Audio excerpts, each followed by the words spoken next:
हे guys, मैं हूं Khushboo. Welcome to my channel. आज फिर से मैं लाई हूं आपके लिए एक न्यू वीडियो। जैसे कि मैंने पहले अभी जो वीडियो बनाया था वो था आईपीसी के एमसीक्यूज पे। तो जिसने अभी तक नहीं देखा है सो प्लीज़ आप जाके उस वीडियो को देखिए। ये जो मेरा वीडियो है ये है जूरिस्प्रूडेंस के एमसीक्यू पे, जो कि आपके सिविल जज के एग्ज़ाम के प्रीलिम्स एग्ज़ाम का एक पार्ट होता है।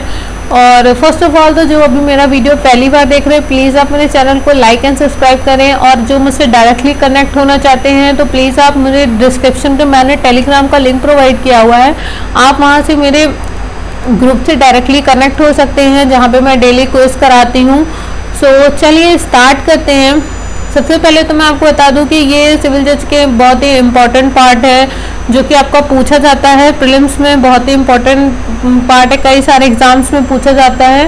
और ये मैंने आपको दोनों ही लैंग्वेज में प्रोवाइड किया हुआ है, हिंदी एंड इंग्लिश। और इसमें मैं अभी आपको 50 क्वेश्चन, अभी मैंने एक पार्ट 1, ये भी एक तरीके से मेरे लिए पार्ट 1 ही है, जो कि इसमें मैंने अभी 50 क्वेश्चन प्रोवाइड किए हुए हैं। चलिए स्टार्ट करते हैं।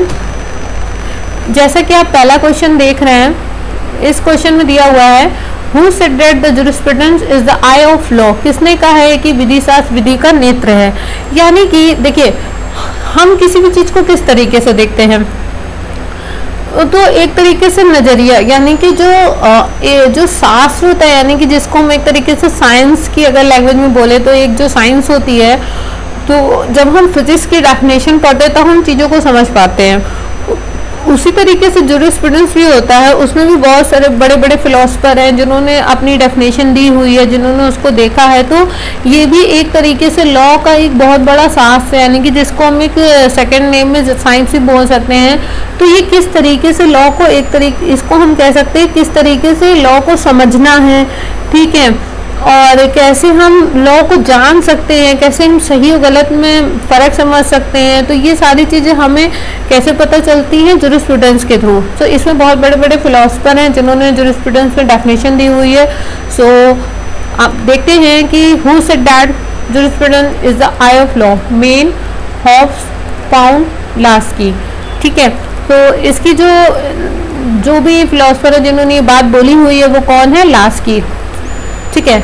चलिए हम अपने सेकंड क्वेश्चन पे चलते हैं। Who among the following sees jurisprudence as a system of rule. निम्नलिखित में कौन विधि शास्त्र को नियमों की एक व्यवस्था के रूप में दिखता है। इसमें ये है कि जब कोई भी, अगर हम इसको साइंस से कंपेयर कर रहे हैं तो सबसे पहले तो बात यह आती है कि उसमें भी एक रूल्स होते हैं जिनका अपना एक सिस्टम होता है, ठीक है। तो ये भी जो क्या है कि ये भी नियमों की एक व्यवस्था है, यानी कि यहाँ पे एक रूल्स है। जब रूल को कंसोलिडेट किया जाता है तो वो एक तरीके से उसका पूरा अपना एक सिस्टम होता है, ठीक है। तो हम फिलोसफर देखते हैं ऑस्टीन, हार्ट, सामन और हॉलैंड, ठीक है। तो इसमें कौन होते हैं, ये किसने बोला हुआ है, कौन देखता है, हार्ट, ठीक है।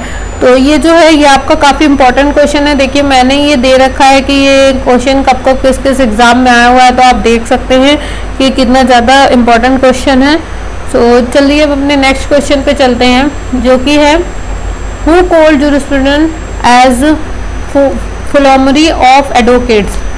किसने विधि शास्त्र को अधिवक्ताओं की बहिर्मुखता कहा जाता है, ठीक है। यानी कि इसमें चलिए पहले तो हम नाम देखते हैं, Savigny, Hart, Julian Stone and Holland.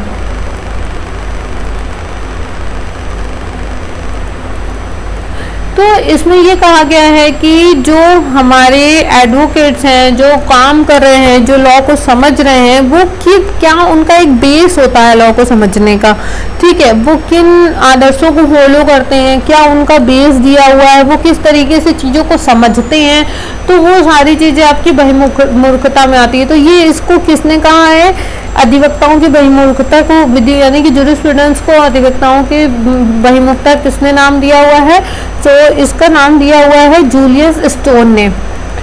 इसका आंसर क्या होगा, जूलियस स्टोन, ठीक है। ये तो आपका सिविल जज के भी एग्जाम में आया हुआ है, कई बार उत्तराखंड पीसीएस, यूपी पीसीएस, कई बार एग्जाम आया हुआ है, एग्जाम में क्वेश्चन आया हुआ है। चलिए फोर्थ क्वेश्चन में चलते हैं, जो कि है lawyers work with words, this is the raw material of his art, who said. यानी कि वकीलों कार्य शब्दों से है, ये उसकी कला के लिए कच्चे माल है, किसने कहा है, Lord Macmillan, Buckland, Julian Stone and Holland. तो इसका मतलब यहाँ पे ये है कि वकीलों का कार्य शब्दों से है, ये उसकी कला के लिए कच्चे माल हैं, ठीक है। यानी कि ये पहले तो हम देखते हैं ये किसने कहा हुआ है। सो ये कहा हुआ है जूलियन स्टोन ने, ठीक है। इसका करेक्ट आंसर होगा जूलियन स्टोन। यानी कि इसका मतलब ये है कि जो लॉयर्स होते हैं वो किस तरह से काम करते हैं, वो कोर्ट में जाते हैं, ठीक है, डिबेट करते हैं अपने डिफेंडर के वकील से। अगर आप ऑफेंडर के अगेंस्ट लड़ रहे हैं तो दो पार्टीज होती हैं, दोनों पार्टीज के अपने वकील होते हैं, तो वो क्या करते हैं, क्वेश्चन आंसर करते हैं, डिबेट करते हैं। तो इसीलिए कहा गया कि वकीलों का कार्य शब्दों से है, ठीक है। उसके बाद आता है 5th question, the province and function of law was written, यानी कि किसने लिखी थी, या कह सकते हैं किसके द्वारा लिखी गई थी, ठीक है। तो हॉट, कैल्सन, पाउंड और जूलियस स्टोन। सो इसका जो आंसर होगा वो होगा जूलियस स्टोन। हमारा नेक्स्ट क्वेश्चन है, the method is uncertain and the certainty of the method is a legalistic fantasy. This is the statement. विधि अनिश्चित है और विधि की निश्चितता एक विधिक कपोल कल्पना है। यह कथन है किसका, जेरोम फ्रैंक का, होम्स का, ग्रे का, लिवेलिन का, ठीक है। अब हम पहले तो देखते हैं कि ये किसका है, ये होगा जेरोम फ्रैंक का, ठीक है। सो इसमें कह सकते हैं कि विधि जो है वो बहुत ज़्यादा वाइटल है, ठीक है। यानी कि वो इतनी ज़्यादा फैली हुई है कि उसको हम ये नहीं कह सकते कि इतनी लिमिटेड है, ठीक है, क्योंकि अमेंडमेंट होते रहते हैं, अपग्रेड होती रहती है, तो हम इसको ये नहीं बोल सकते हैं कि हाँ ये एक निश्चित है। तो इस तरीके को इसको क्या कहा गया है, एक तरीके से कपोल कल्पना, यानी कि जिसको जो इंसान सोचता रहता है किसी चीज़ को लेके, बहुत ज़्यादा ड्रीम करता है, तो वो एक तरीके से यहाँ पे वर्ड यूज़ कर सकते हैं। तो ये अपनी मनगढ़ंत कह सकते हैं एक तरीके से। तो 7th क्वेश्चन में आते हैं। हमारा 7th क्वेश्चन है, विधि शास्त्र विधि के आवश्यक सिद्धांत का एक वैज्ञानिक संश्लेषण कथन है। Jurisprudence is the scientific synthesis of the essential principle of law is the statement। A Allen का, होम्स का, बैंथम का, लिवेलिन का, ठीक है। सो इसका जो आंसर होगा, पहले तो हम आंसर देखते हैं, वो क्या होगा, एलन का, ठीक है।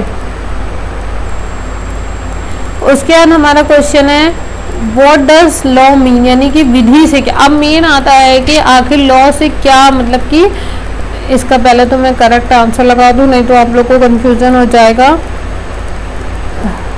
ठीक है।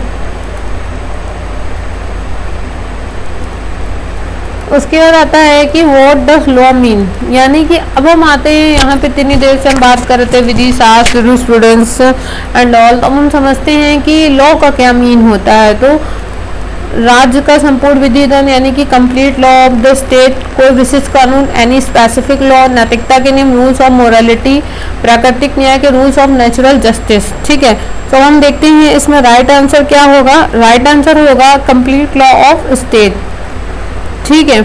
यानी कि कंप्लीट लॉ ऑफ स्टेट का मतलब ये होता है कि जो लॉ है वो एक पूरी स्टेट में फैला हुआ है, ठीक है। ऐसा ये नहीं कि उसका एक लिमिटेड है कि हाँ लॉ जो है वो सिर्फ यूपी स्टेट में लगेगा, लॉ जो है सिर्फ झारखंड स्टेट में लगेगा और वो कहीं नहीं लगेगा, नो। क्योंकि जो हमारा कॉन्स्टिट्यूशन है वो भी इक्वल है। बस ये है कि जैसे अगर कुछ ऐसे स्पेसिफिक लॉ हैं जो कि अलग अलग स्टेट में अलग अलग लगते हैं, बट लॉ हर कहीं पे अप्लीकेबल होता है। ऐसा नहीं है कि आपका झारखंड में लॉ अप्लीकेबल नहीं होगा या एमपी में लॉ अप्लीकेबल नहीं होगा, जो जैसा चाहे वैसा लॉ बना सकता है, ऐसा नहीं है। अगर आप देखें तो अब तो जम्मू एंड कश्मीर में भी आफ्टर 220 के हटने के बाद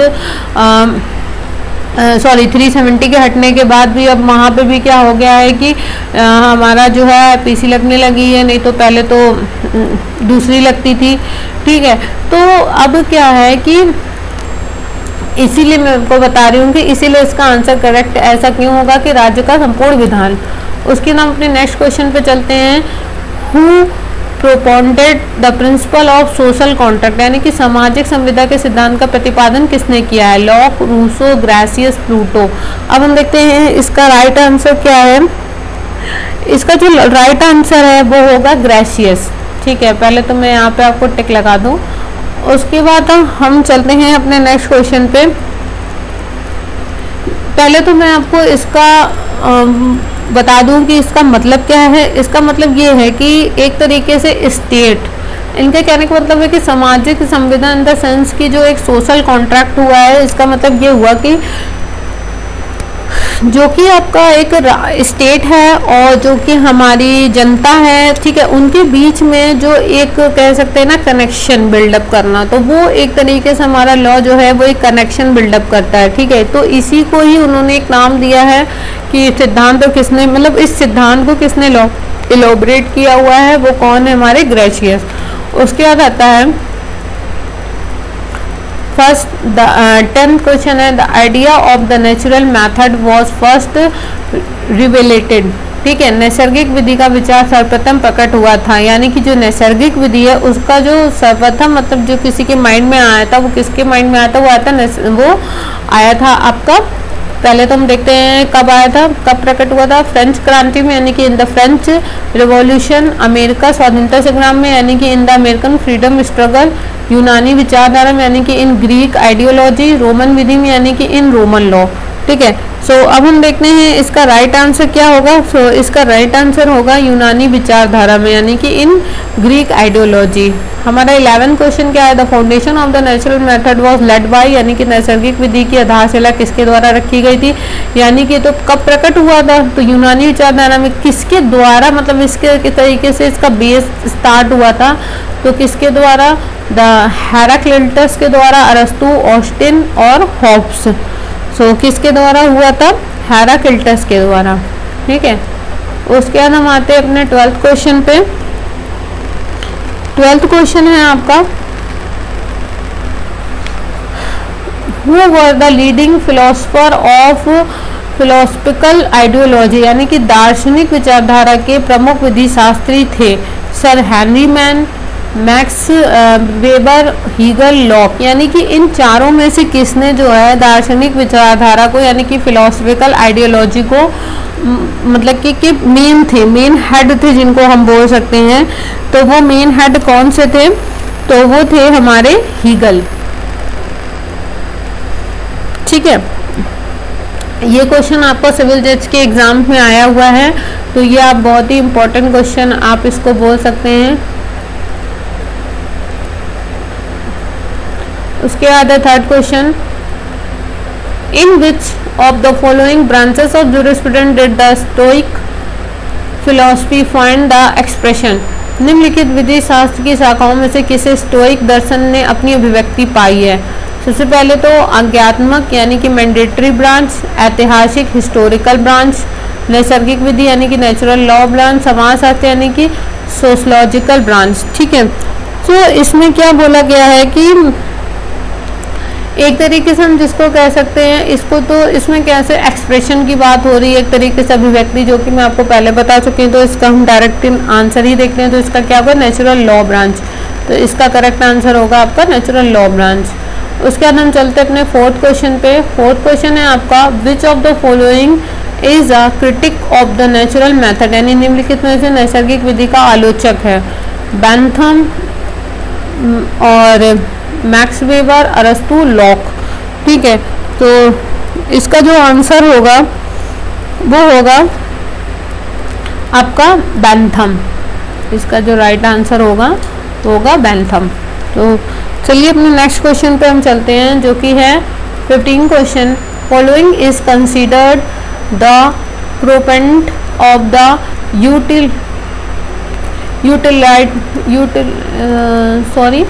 यूटिलिटरिज्म। ठीक है, और निम्नलिखित में से किसको उपयोगितावाद का प्रतिपादन करता माना जाता है? ठीक है, सो सबसे पहले तो पहले मैं इस क्वेश्चन को फिनिश कर लूँ। Hobbes, Bentham, David Hume and Grotius. ठीक है, सो इसका जो राइट आंसर होगा वो होगा इसका राइट आंसर होगा आपका बेंथम।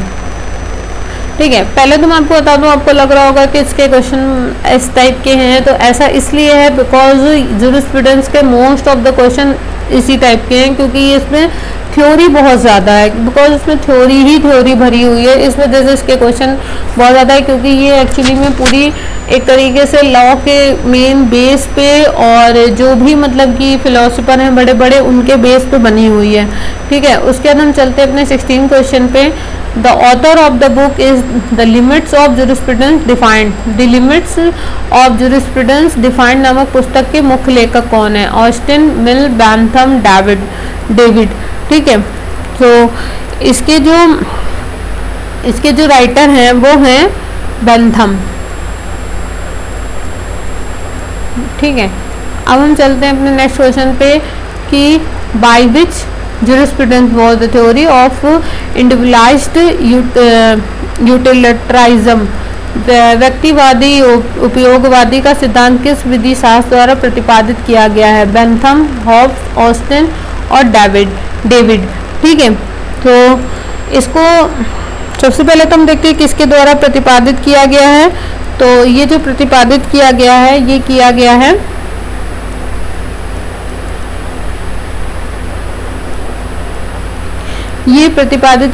बेंथम के द्वारा। ठीक है, ये आपके 17 क्वेश्चन हो गए हैं, टोटल जो हैं वो आपके 50 क्वेश्चन है। उसके बाद आता है 18 नंबर क्वेश्चन।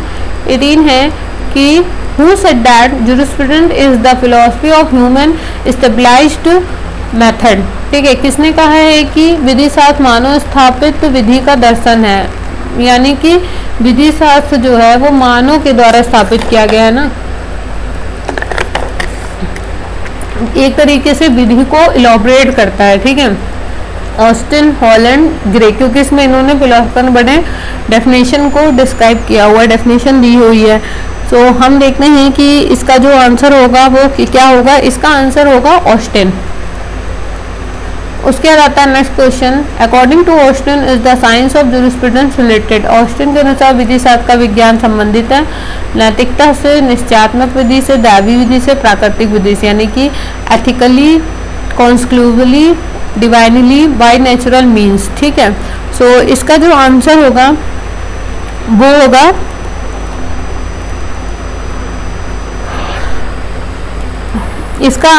होगा आपका सेकेंड, निश्चयात्मक विधि। ठीक है, उसके बाद हमारा नेक्स्ट क्वेश्चन है who has divided jurisprudence into general and specific. किसने विधि शास्त्र को समान और विशिष्ट में विभाजित किया गया है? Bentham, Austin, Holland, Hobbes. ठीक है, इन चारों में से किसने डिवाइड किया हुआ है? इन चारों में से किया हुआ है ऑस्टिन ने। ठीक है, तो इसका राइट आंसर होगा Austin.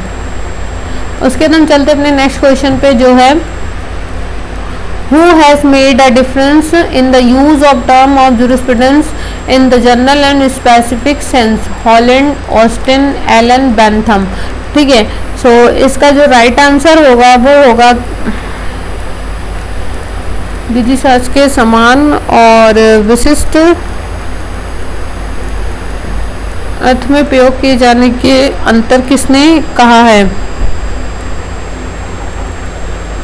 Holland, Austin, Allen, Bentham. तो इसका आंसर होगा ऑस्टिन। उसके बाद हम चलते हैं 22 क्वेश्चन पे।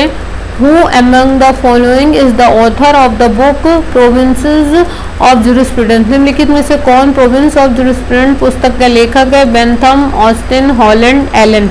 ठीक है, सो इसमें कौन पुस्तक के लेखक हैं? तो इसके पुस्तक के जो लेखक हैं वो हैं ऑस्टिन। ठीक है, उसका 23 क्वेश्चन है according to Austin which of the following is not essential elements of law. Austin के अनुसार निम्नलिखित में कौन सा विधि का अनिवार्य तत्व नहीं है? जैसे कि हर एक चीज़ का एक एलिमेंट होता है, इंपॉर्टेंट एलिमेंट्स होते हैं जिससे किसी चीज़ को पहचाना जाता है। ठीक है, सो इसके मतलब कि ऑस्टिन ने एक चीज़ की जिसको हम हिंदी में कहते हैं कि डिनाई, इंग्लिश में कहते हैं डिनाई करा या एक तरीके से कहते हैं निंदा करी हुई है। तो क्या होगा? समादेश, आदर्श, संप्रभु, अनुशासन, कमांड, आइडल, सर्विजन, डिसिप्लिन। ठीक है, तो इसका जो आंसर होगा वो होगा आपका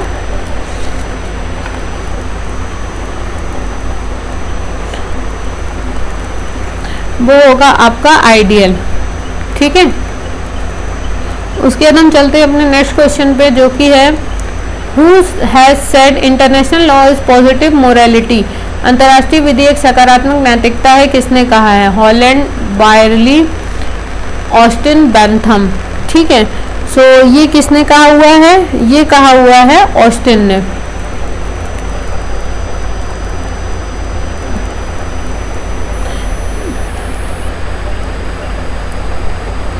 देखिए, इसको इसलिए ऐसा कहा गया है क्योंकि इसका कोई भी संप्रभु नहीं होता है। ठीक है, और ना ही इसका पालन करना जो होता है मतलब बिल्कुल आपको करने ही करना है। ठीक है, और कोई एक मतलब कि एक तरीके से इसका कोई रूल नहीं होता है। ठीक है, और कोई भी इसको मतलब कहते हैं इसको पालन करने के लिए इसका कोई संप्रभु नहीं होता है। यानी कि संप्रभु कौन होता है? जिसके ऊपर जो एक तरीके से फ्रीडम होता है। ठीक है, तो इसीलिए इसको क्या कहा गया है? पॉजिटिव मोरालिटी बोला गया। उसके बाद आता है 25वां क्वेश्चन कि whose statement is law has no relation between moral principles, विधि का नैतिक आधारों में से कोई संबंध नहीं है, किसका कथन है? Kohler, Austin, Stammler, main.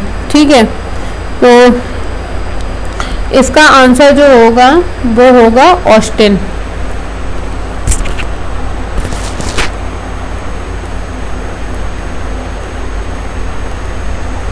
उसके बाद इसको इसलिए ऐसा कहा गया है क्योंकि यहाँ पे कहा गया था कि इनके ऊपर कोई भी संप्रभु नहीं है, यहाँ पे इनके ऊपर संप्रभु है ना, इस वजह से ऐसा कहा गया कि विधि का नैतिक अधिकारों में कोई संबंध नहीं है। उसके बाद आता 26, किसने कहा है कि विधि शास्त्र अंतर्राष्ट्रीय विधि शास्त्र का लुप्तप्राय बिंदु है?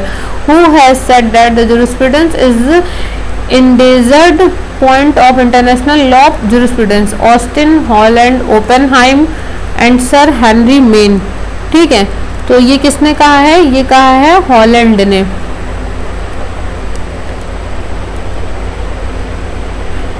और ये ऐसे इसलिए कहा है विधि शास्त्र का लुप्तप्राय बिंदु है, क्यों? क्योंकि ऐसा इन्होंने इसलिए कहा है कि अगर विधि शास्त्र को ही विधि मान लिया जाएगा तो फिर जो है कि क्या होगा कि उन्होंने ये कहा है कि फिर विधि शास्त्र का मतलब कि कोई एक तरीके से कहा जाए तो विधि शास्त्र ही समाप्त हो जाए, क्योंकि विधि शास्त्र तो विधि को बता रही है ना, वो लागू थोड़ी ना होती है कहीं पे। जो लॉ है वो लागू होती है, जैसे कि हमारी आईपीसी, एविडेंस, हिंदू लॉ, मंडल लॉ, ठीक है, ये सब लागू होती है। लेकिन जो विधि शास्त्र है वो विधि को डिफाइन करती है। ठीक है, इसीलिए इन्होंने ऐसा बोला हुआ है। उसके बाद हम चलिए हम चलते हैं अपने 27 नंबर क्वेश्चन पे, जो है there should be minimum morality in the law is the statement, विधि में न्यूनतम नैतिकता रहनी चाहिए, कथन है लॉर्ड डैबलिन का, हार्ट का, लॉन फुल्लर का और हॉब्स का। सो इसका आंसर जो होगा वो होगा लॉर्ड डैबलिन। तो इनका कहना है कि जो मोरालिटी है और जो लॉ है उसका आपस में बहुत अच्छा कनेक्शन है, इसलिए इन्होंने ऐसा बोला है कि विधि में न्यूनतम नैतिकता रहनी चाहिए। उसका हम चलते हैं अपने 28 नंबर क्वेश्चन पे, जो है विधि में हार्ट फुल्लर विवाद संबंधित है। The method relates to Hart Fuller debates, यानी कि विधि की परिभाषा से बाय डेफिनेशन ऑफ मेथड, विधि के वर्गीकरण से द क्लासिफिकेशन ऑफ मेथड, विधि में नैतिकता से लॉ एंड एथिक्स यानी कि मोरली। उसके बाद आता इसका आंसर मैं आपको बता दूं तो इसका जो आंसर है वो 3rd नंबर आंसर है, जो कि है लॉ एंड एथिक्स। उसके बाद 29 नंबर क्वेश्चन है, जो कि है who defines the method as a command inferior to a philosophical element, कौन विधि को मनोवैज्ञानिक तत्व से हीन समादेश के रूप में परिभाषित करता है? Holland, Kelsen, Hobbes, Austin. ठीक है, तो चलिए हम अपने नेक्स्ट, ये है पहले तो आपको मैं इसका आंसर बता देती हूँ।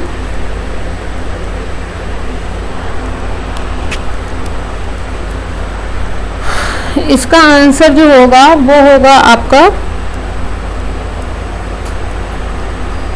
मैं एक बार फिर से ये क्वेश्चन रिपीट करती हूँ।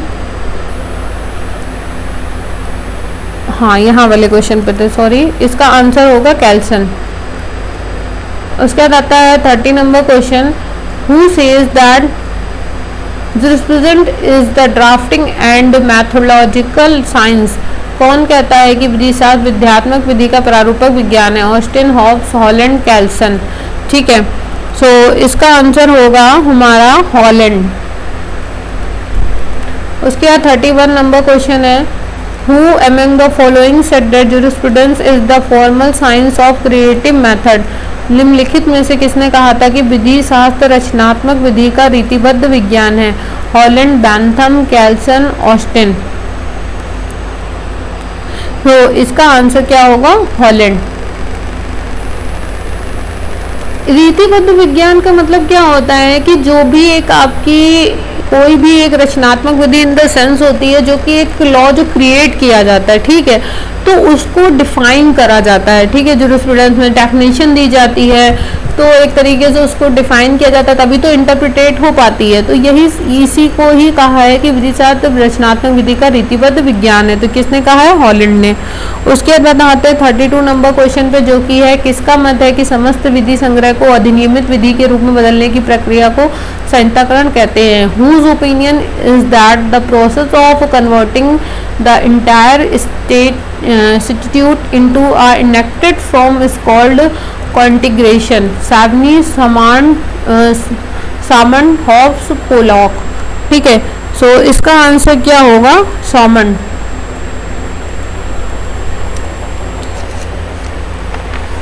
चलिए अपने नेक्स्ट क्वेश्चन पे चलते हैं, जो कि है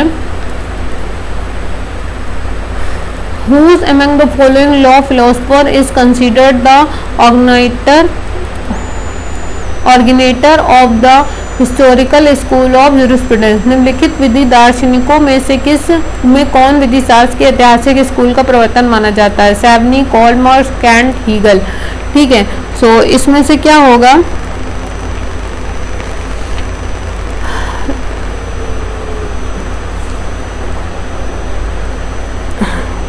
तो इसका जो आंसर होगा वो होगा कॉलमार्स। फिर उसके बाद आता है हु इज कॉल्ड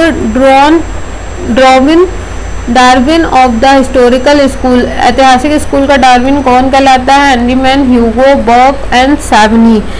ठीक है, तो इसका आंसर क्या होगा? सैवनी।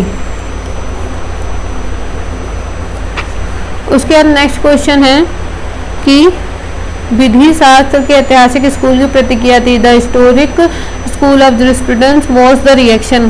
कार के विरुद्ध, यानी कि जो विधि शास्त्र के जो हिस्टोरिकल स्कूल थे उनके क्या रिएक्शन था? Against work, against realism, against imagination, against authenticity. ठीक है, ऑथेंटिसिटी। कार के विरुद्ध, यथार्थवाद के विरुद्ध, कल्पना के विरुद्ध और प्रमाणवाद के विरुद्ध। ठीक है, सो इसका जो आंसर होगा वो क्या होगा हमारा? कल्पना के विरुद्ध, यानी कि अगेंस्ट इमेजिनेशन। उसके बाद नेक्स्ट क्वेश्चन है वो है national characters of law jurisprudence has proposed. विधि शास्त्र में विधि के राष्ट्रीय चरित्र को प्रतिस्थापित किया है। कार्ल मार्क्स ने, सैवनी ने, मॉन्टेस्क्यू ने, कैल्सन ने। ठीक है, यानी कि राष्ट्रीय चरित्र को, यानी कि जो नेशनल कैरेक्टर है उसको किसने प्रतिस्थापित किया विधि शास्त्र में? विधि के, यानी कि विधि शास्त्र में तो विधि के ही बारे में बताया जाता है। ठीक है, तो यही चीज इसमें पूछी जा रही है कि किसने प्रतिस्थापित किया है।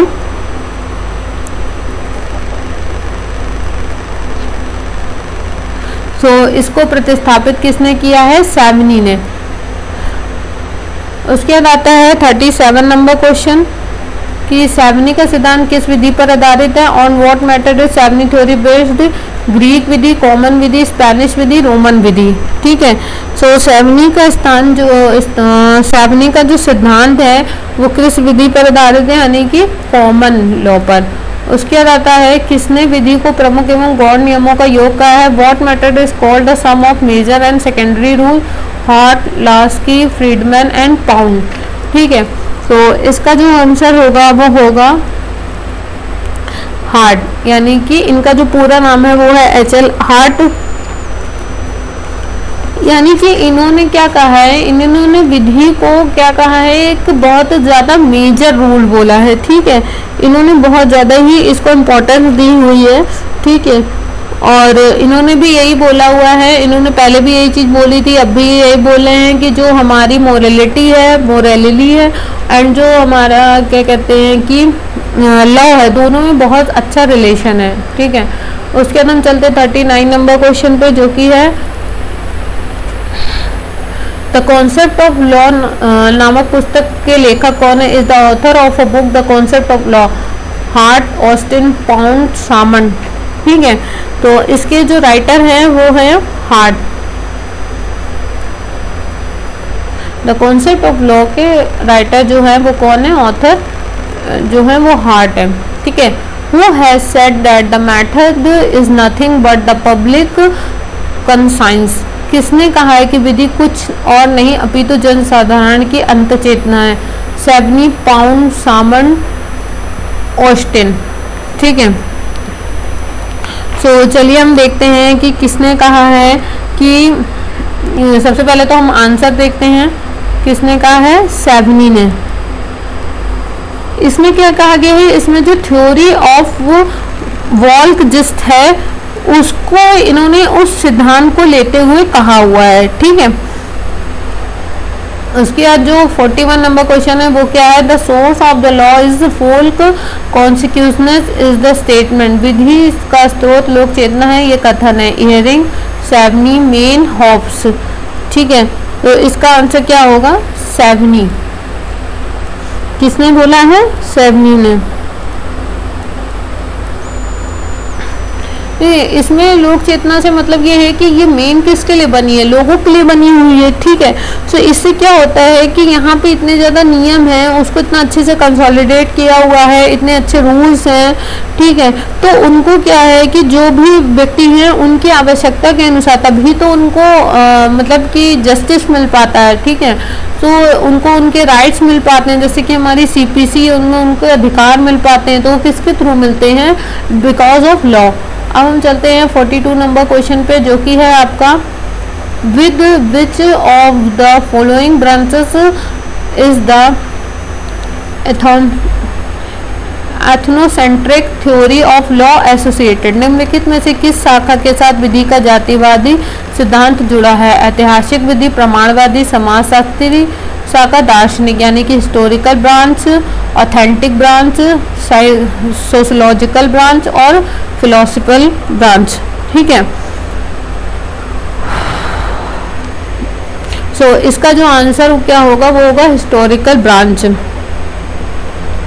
उसके बाद नेक्स्ट क्वेश्चन है 43, जो कि है which of the following is related to the historical branch of jurisprudence. निम्नलिखित में से कौन विधि शास्त्र की ऐतिहासिक शाखा से संबंधित है? Blackstone, Rawls, Maine, Austin. इसमें क्या होगा? मेन। उसके बाद नेक्स्ट क्वेश्चन है which of the following is not related to the historical branch of jurisprudence. निम्नलिखित में से कौन विधि शास्त्र की ऐतिहासिक शाखा से संबंधित नहीं है? हेनरीमैन। यहाँ से बात हो रही थी संबंधित है, यहाँ बात हो रही थी कौन रिलेटेड नहीं है? पुचता, सैवनी, कॉम्टे। ये जितने भी नाम हैं ये सारे आपके फिलोसोफर हैं। ठीक है, तो इसका आंसर क्या होगा? काम्टे। इनका पूरा नाम है ऑगस्ट काम्टे। ठीक है, ये हो गए हमारे 44 नंबर क्वेश्चन। हम चलते अपने 45 नंबर क्वेश्चन पे, जो कि है a comparative study of the method was formulated. विधि के तुलनात्मक अध्ययन को प्रतिपादित किया गया है। Savigny, Maine, Hart, Kelsen.